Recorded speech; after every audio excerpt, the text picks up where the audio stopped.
This occurred in October of 1999. At the time, I was in my late teens.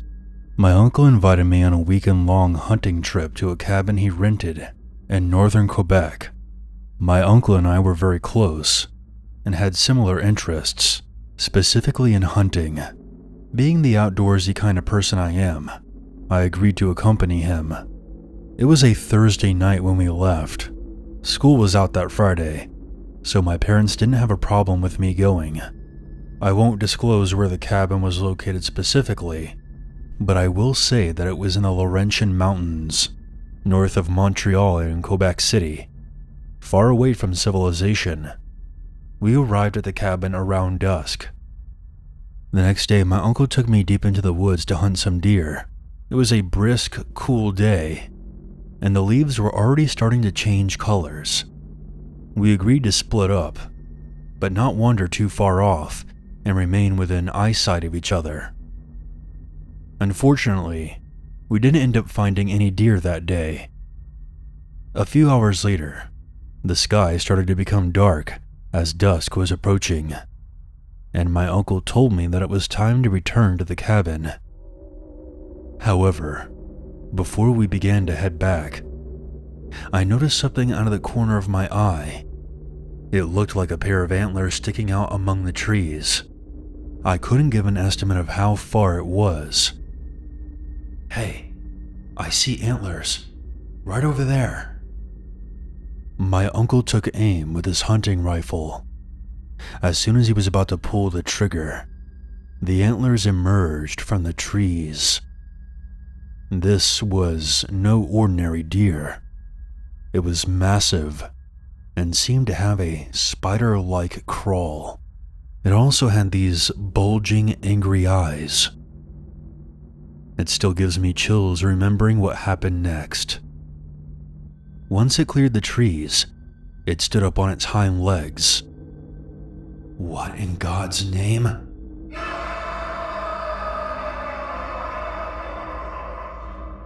We heard a loud, furious scream. We both fled back to the cabin, having no idea what we saw. We decided to cut the hunting trip short and stayed at a hotel outside of Quebec City.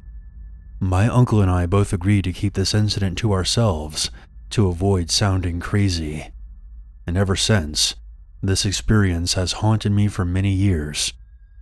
I wholeheartedly believe that what we encountered was something called a Wendigo. There are many stories of these creatures among the First Nations. Legends say that they were once human who were horribly transformed into these terrifying creatures by consuming human flesh. These are just stories, but it kind of makes you wonder, what happens to all those hikers that disappear around the Quebec area each year? I don't know why that thing didn't pursue us that day, but perhaps it might have, had my uncle pulled the trigger.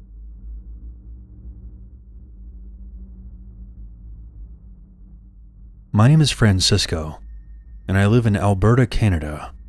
This happened shortly before the fires ravaged my country.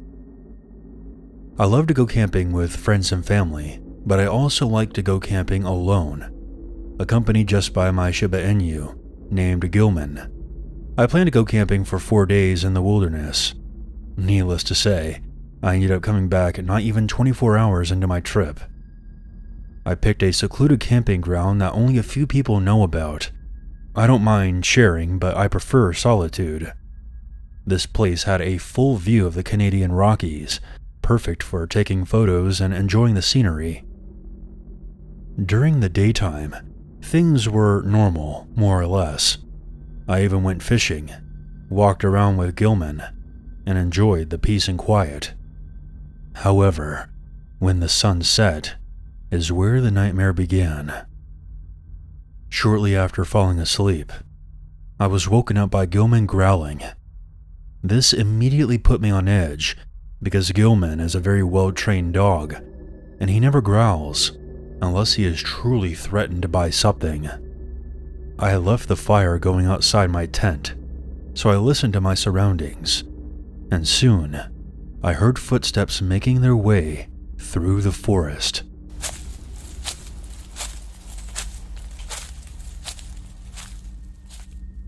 After a few minutes, a disturbing noise cut through the soundscape.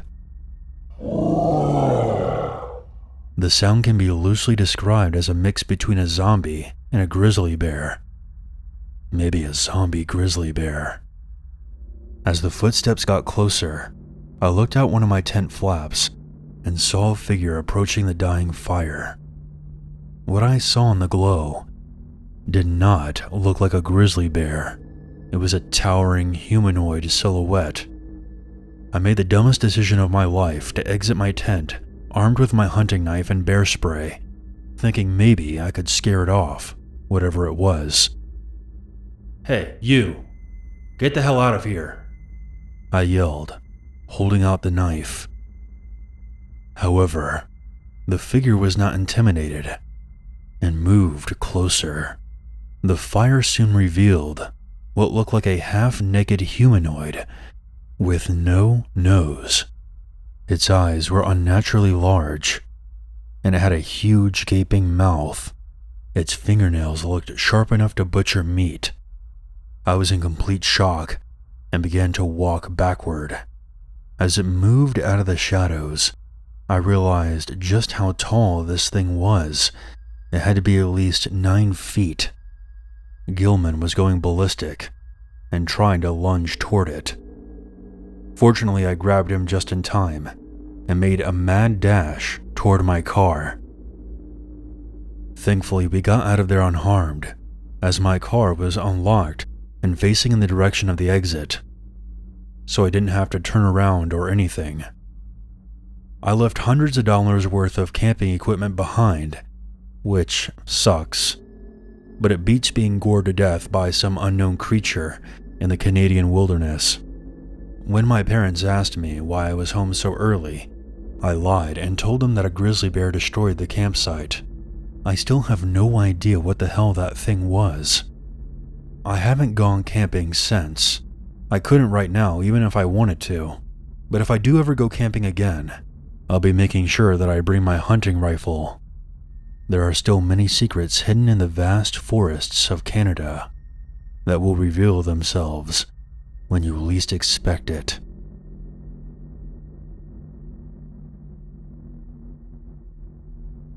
Growing up, I've always been a bit of a skeptic. When it comes to stories of cryptid encounters, paranormal happenings, and the like, I found them to be entertaining, but nothing I ever took seriously. On top of that, I've never been one to scare easy. I'm not really fazed by horror films or any kind of media that is supposed to be frightening. No offense to you, of course, Uncle Unit. However, this outlook has undergone a major reversal recently.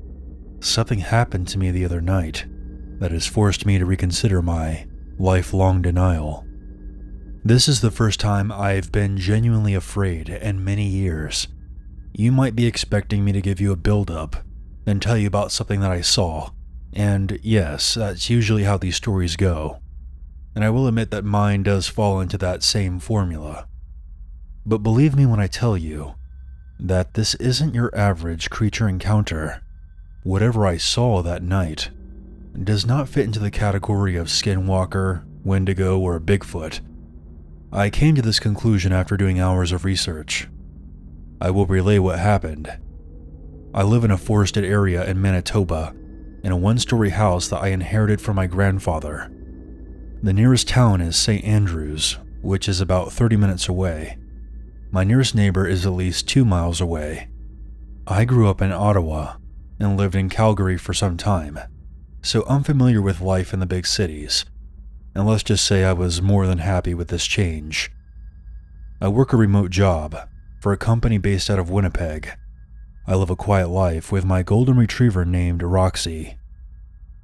It was about 1 in the morning, and I was watching an old wrestling program and was beginning to doze off when I heard something outside. It sounded like a pissed-off mountain lion, and I instantly became wide awake. Roxy is not much of a watchdog, to be honest. As soon as she heard that noise, she immediately hid under my bed and began whimpering. Gee, thanks for the help, Roxy, I said as I grabbed my shotgun from my closet. I decided that I would just go outside and check things out. I didn't want to shoot anything if I didn't have to. There were no clouds in the sky that night, so the moonlight was vibrant enough that I could see a long distance. As soon as I stepped outside, I could feel that something was wrong. All I saw was a wall of trees, parted by my dirt driveway. But I knew that I wasn't alone. I could feel that there was something watching me from the shadows. I don't know what came over me, but I put a few extra shells into my Remington, strapped on my boots, grabbed my clip-on flashlight, and set out. I cannot explain why I decided to go into those woods. Not much happens around here, and I guess I was looking for a little excitement. Even at night, I knew my way around these woods. As I mentioned earlier, the moonlight was pretty bright. However, that wouldn't matter once I entered the forest. It was a lot like entering a dark cave. I soon was making my way through the woods, shining my light between the rows of trees.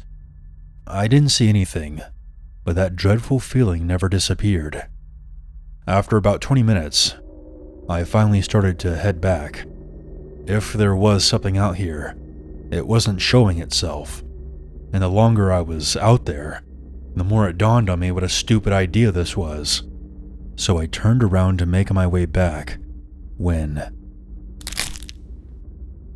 I heard what sounded like a twig snapping nearby. "Who's there?" I shouted, while taking aim with my shotgun.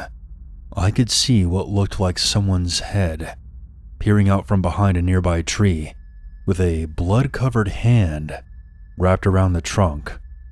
"I see you. Come out from behind the tree." What stepped out into the light was so horrifying. I felt bile rising up in my stomach, and I had to quickly hunch over and vomit. What I'm about to tell you is going to seem far-fetched, to say the least, but I'm going to try to describe what I saw. Imagine a tall, naked humanoid with 3 heads stitched together like a walking surgical experiment. One of the end heads appeared to be a female, while the opposite was a male. However, the one in the middle was clearly not human. I only looked at it for a couple more seconds before emptying all the shells of my shotgun in its direction. I remember it staggering after the first or second shell struck it, before it vanished into the trees. I then made a break for it. I took an alternate route back to my house because technically, I had to head in roughly the same direction I had seen the creature disappear. And with no shells left, it was nerve-wracking. But fortunately, I knew my way around and made it back to my place 15 minutes later. As soon as I stepped onto my front porch, I heard that awful sound again. I ran inside and locked all my doors, then barricaded myself in my bedroom with Roxy. Over the next few days, I lived in a constant state of paranoia. I installed bars on my windows and purchased a security system with cameras overlooking my front and backyards. I never thought I would need something like that out here, but apparently, life is full of surprises. I don't want to speculate too much about what I saw that night, because it'll make me sound even more insane than I already do now. But I will end things on a cryptic note, one that can be verified. Today's date is August 29th, and this incident happened about 2 weeks ago. The day after my encounter, the police discovered an unidentified body in the woods off Highway 9, outside St. Andrews. I will link the article. The cause of death is undetermined, and the police aren't sharing too many details at this time, but something tells me that this is connected, and I'm curious to know if the victim is missing their head.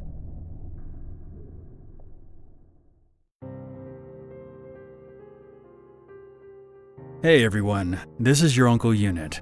Thank you so much for checking out my video. If you have a story that you would like me to narrate on this channel, please send it to my email, unit522submit@gmail.com. Make sure you hit the subscribe button so you don't miss out on any future content. And if you would like to support this channel even further, you can check out my merch store. There's a link for that in the description. I look forward to hearing from you, and I hope you stay tuned for the next video. Until then, never forget. There's always